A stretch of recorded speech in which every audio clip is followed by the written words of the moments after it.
नमस्कार दोस्तों। डॉक्टर भीमराव अंबेडकर जीवनी शुरू होती है इनके प्रारंभिक जीवन से।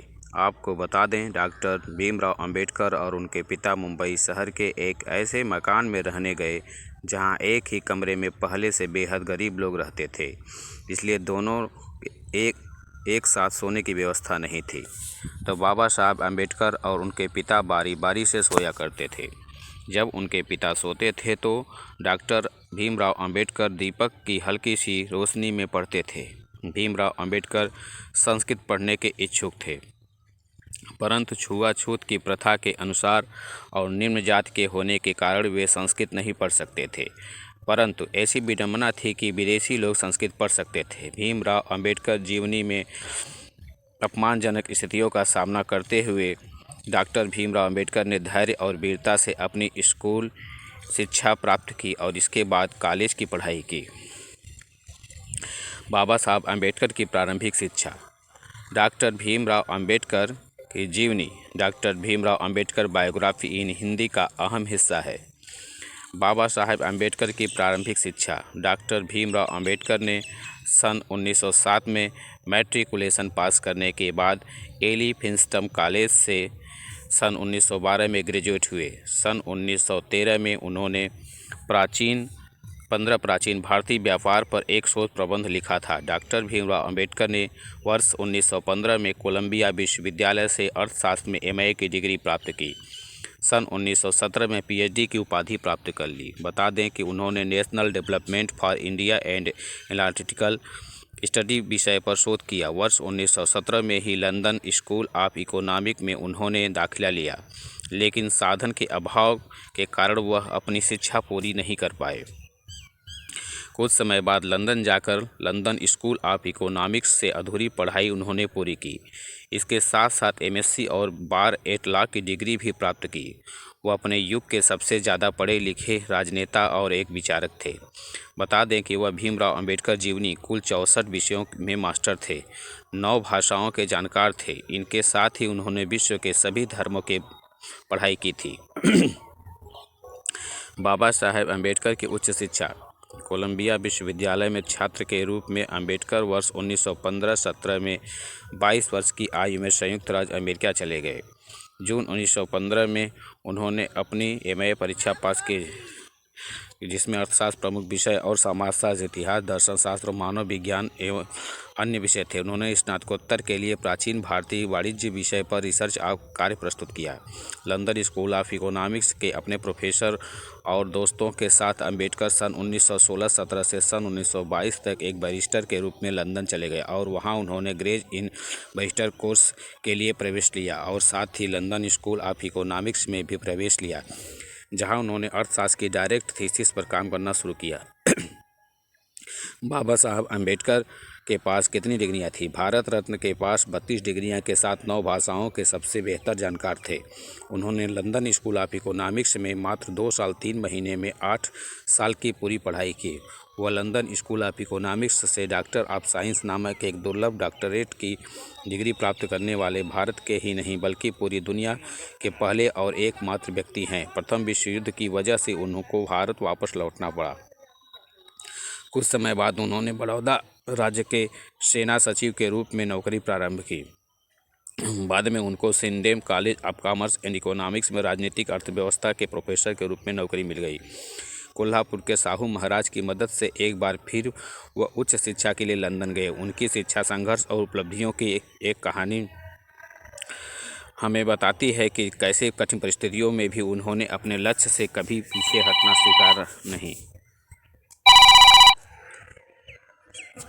प्रयत्नशील सामाजिक सुधार। डॉक्टर भीमराव अंबेडकर। डॉक्टर भीमराव अंबेडकर ने इतनी असमानताओं का सामना करने के बाद सामाजिक सुधार का मोर्चा उठाया। अंबेडकर जी ने ऑल इंडिया क्लासेस एसोसिएशन का संगठन किया।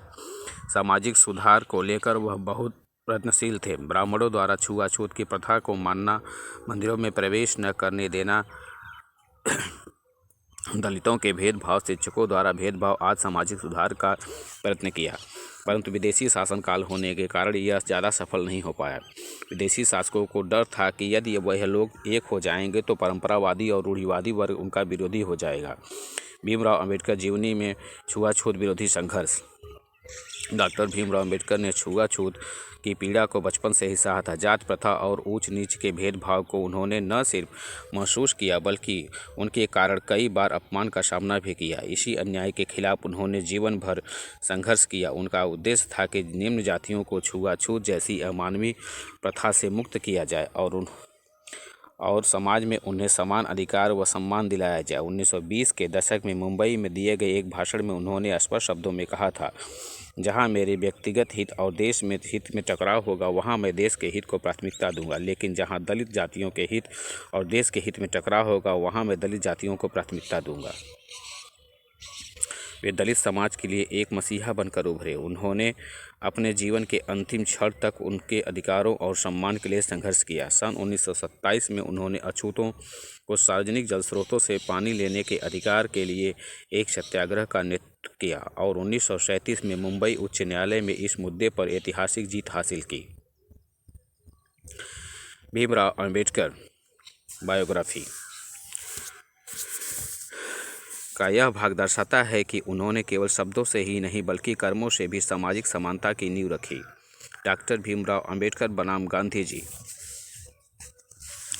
सन 1932 में पूरे समझौते के तहत महात्मा गांधी और डॉक्टर भीमराव अंबेडकर के बीच विचार विमर्श के बाद एक साझा समाधान पर सहमति बनी, जिसका उद्देश्य दलितों को राजनीतिक अधिकार दिलाना था। हालांकि यह केवल आरंभ था। आगे चलकर दोनों नेताओं के विचारों में कई बार तीव्र मतभेद भी उभरे। सन 1945 में डॉक्टर अंबेडकर ने गांधी जी द्वारा हरिजनों दलितों के प्रतिनिधित्व के दावे को चुनौती दी और what Congress and done to the untouchable नामक पुस्तक प्रकाशित की। इस लेखन में उन्होंने गांधी और कांग्रेस की नीतियों पर गंभीर प्रश्न उठाए और दलितों के अधिकारों की उपेक्षा की आलोचना की। स्वतंत्रता के बाद 1947 में डॉक्टर अंबेडकर भारत के पहले कानून मंत्री बने। वे गांधी जी और कांग्रेस के तीव्र आलोचक माने जाते थे, विशेषकर ग्राम व्यवस्था को लेकर। 1932 में मुंबई विधानसभा में ग्राम पंचायत बिल पर चर्चा करते हुए डॉक्टर अंबेडकर ने कहा था, बहुतों ने ग्राम पंचायतों की प्राचीन व्यवस्था की प्रशंसा की है, कुछ ने तो ग्रामीण प्रजातंत्र तक कहा है, लेकिन मेरे विचार में ये व्यवस्था भारत के सार्वजनिक जीवन के लिए एक अभिशाप रही है। यदि भारत राष्ट्रीयता और एकता की भावना विकसित करने में विफल रहा है तो इसका मुख्य कारण ग्राम व्यवस्था का अस्तित्व है। डॉक्टर अंबेडकर का यह दृष्टिकोण दर्शाता है कि वे केवल सामाजिक समानता ही नहीं बल्कि आधुनिक भारत के ढांचे को लेकर भी एक स्पष्ट आलोचनात्मक और दूरदर्शी सोच रखते थे। डॉक्टर भीमराव अंबेडकर के राजनीतिक सफर। वर्ष 1936 में बाबा साहेब जी ने स्वतंत्र मजदूर पार्टी का गठन किया था। सन 1937 के केंद्रीय विधानसभा चुनाव में उनकी पार्टी को 15 सीट की जीत मिली। अंबेडकर जी अपने इस पार्टी को all India schedule caste party में बदल दिया। इस पार्टी के साथ वे 1946 में संविधान सभा के चुनाव में खड़े हुए, लेकिन उसके इस पार्टी का चुनाव में बहुत ही खराब प्रदर्शन रहा। कांग्रेस को महात्मा गांधी ने अछूते लोगों को हरिजन नाम दिया, जिससे सब लोग उसे हरिजन ही बोलने लगे। लेकिन अंबेडकर जी को यह बिल्कुल पसंद नहीं आया और उन्होंने उस बात का विरोध किया। उनका कहना था कि अछूते लोग भी हमारे समाज का एक हिस्सा हैं, वे भी बाकी लोगों की तरह आम व्यक्ति ही हैं। अंबेडकर जी को रक्षा सलाहकार कमेटी में रखा गया व वाइसराय एग्जीक्यूटिव परिषद उन्हें लेबर का मंत्री बनाया गया था। बाबा साहेब आज़ाद भारत के पहले कानून मंत्री भी बने थे। पुरस्कार एवं सम्मान। बाबा साहेब अंबेडकर को अपने महान कार्यों के चलते कई पुरस्कार भी मिले थे, जो इस प्रकार हैं। डॉक्टर भीमराव अंबेडकर जी का स्मारक दिल्ली स्थित उनके घर 26 अलीपुर रोड में स्थापित किया गया है। 1990 में उन्हें मरणोपरांत भारत के सर्वोच्च नागरिक सम्मान भारत रत्न से सम्मानित किया गया। कई सार्वजनिक संस्थान का नाम उनके सम्मान में उनके नाम पर रखा गया है, जैसे कि हैदराबाद आंध्र प्रदेश का डॉक्टर अंबेडकर मुक्त विश्वविद्यालय, बी आर अंबेडकर बिहार विश्वविद्यालय मुजफ्फरपुर, डॉक्टर बाबा साहेब अंबेडकर अंतर्राष्ट्रीय हवाई अड्डा नागपुर में है, जो पहले सोनेगांव हवाई अड्डे के नाम से जाना जाता था। अंबेडकर का एक बड़ा आधिकारिक चित्र भारतीय संसद भवन में प्रदर्शित किया गया है। डॉक्टर भीमराव अंबेडकर का निधन। भीमराव अंबेडकर जीवनी। डॉक्टर भीमराव अंबेडकर बायोग्राफी इन हिंदी में डॉक्टर भीमराव अंबेडकर के निधन का जिक्र एक दुखद और अहम घटना के रूप में किया जाता है। डॉक्टर भीमराव अंबेडकर 1948 से मधुमेह से पीड़ित थे और 1954 तक उनकी स्वास्थ्य स्थिति खराब रही। 3 दिसंबर 1956 को उन्होंने अपनी अंतिम पांडुलिपि बुद्ध और धम्म को पूरा किया, जो उनके जीवन और विचारों का महत्वपूर्ण हिस्सा है। इसके बाद 6 दिसंबर 1956 को डॉक्टर अंबेडकर ने दिल्ली स्थित अपने घर में अंतिम सांस ली।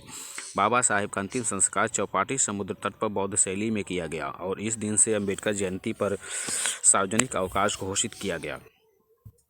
डॉक्टर भीमराव अंबेडकर की रचनावली। डॉक्टर भीमराव अंबेडकर की जीवनी यात्रा और उनके विचारों को समझने के लिए उनकी रचनाएं अत्यंत महत्वपूर्ण हैं।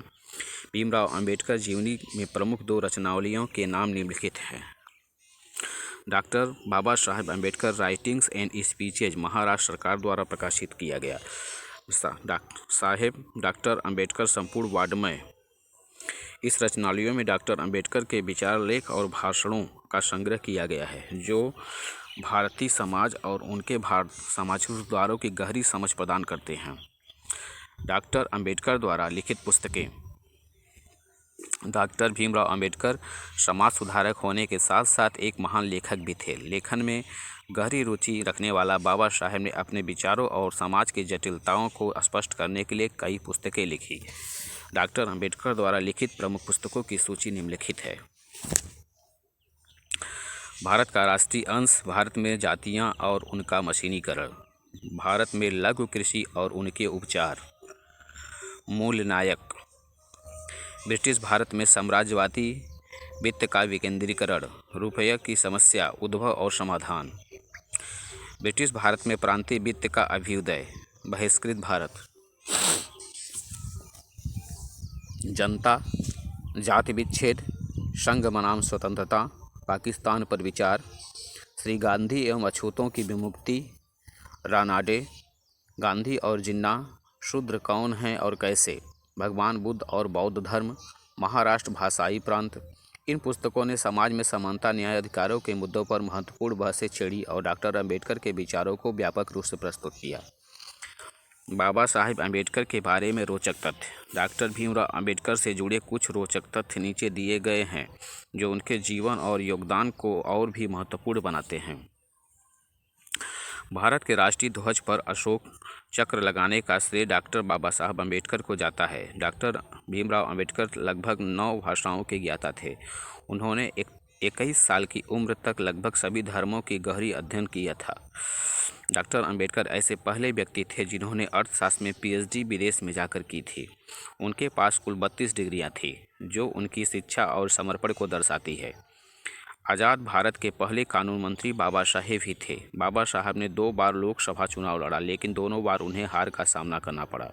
डॉक्टर अंबेडकर हिंदू महार जाति के ताल्लुक़ रखते थे, जिसे समाज द्वारा अछूत माना जाता था। डॉक्टर अंबेडकर कश्मीर में लगी धारा 370 के खिलाफ थे, जो राज्य को विशेष दर्जा देती थी। बाबा साहेब अंबेडकर में कुछ महान विचार भीमराव अंबेडकर जीवनी में दर्शाया गया है। उनके कुछ महान विचार उल्लेखित हैं, जो उनके समाज सुधारक दृष्टिकोण और समानता के प्रति समर्पण को उजागर करते हैं। पहला, जो कौम अपना इतिहास तक नहीं जानता, वो कौम कभी अपने इतिहास भी नहीं बना सकती। नंबर 2, जीवन लंबा होने के बजाय महान होना चाहिए। नंबर 3, बुद्धि का विकास मानव के अस्तित्व का अंतिम लक्ष्य होना चाहिए। नंबर 4, संविधान यह एकमात्र वकीलों का दस्तावेज नहीं, यह जीवन का एक माध्यम है। नंबर 5, जो धर्म जन्म से एक को श्रेष्ठ और दूसरे को नीच बताए, वह धर्म नहीं गुलाम बनाए रखने का षड्यंत्र है। नंबर 6, जब तक आप सामाजिक स्वतंत्रता नहीं हासिल कर लेते, कानून आपको जो भी स्वतंत्रता देता है वह आपके लिए बेईमानी है। नंबर 7, मनुष्य नश्वर है, उसी तरह विचार भी नश्वर है। एक विचार को प्रचार प्रसार की ज़रूरत होती है, जैसे कि एक पौधे को पानी की, नहीं तो दोनों मुरझा जाएंगे। 8वां, यदि मुझे लगा संविधान का दुरुपयोग किया जा रहा है तो मैं इसे जानलेवा सबसे पहले मैं रहूँगा, जलाने वाला सबसे पहले मैं रहूँगा। नंबर 9, कानून और व्यवस्था राजनीतिक शरीर की दवा है और जब राजनीतिक शरीर बीमार पड़े तो दवा जरूर दी जानी चाहिए। 10वां, हिम्मत इतनी बड़ी रखो कि किस्मत छोटी लगने लगे। 11, किसी का भी स्वाद बदला जा सकता है, लेकिन जहर को अमृत में परिवर्तित नहीं किया जा सकता है। नंबर 12, यदि हम एक संयुक्त व एकीकृत आधुनिक भारत चाहते हैं तो सभी धर्मों के शास्त्रों की संप्रभुता का अंत होना चाहिए। नंबर 13, अपने भाग्य के बजाय अपनी मजबूती पर विश्वास रखो। नंबर 14, मैं ऐसे धर्म को मानता हूँ जो स्वतंत्रता, समानता और भाईचारा सिखाता है। 15, जो व्यक्ति अपनी मौत को हमेशा याद रखता है वह सदा अच्छे कार्य में लगा रहता है। तो मित्रों, पसंद आए तो सब्सक्राइब कीजिए।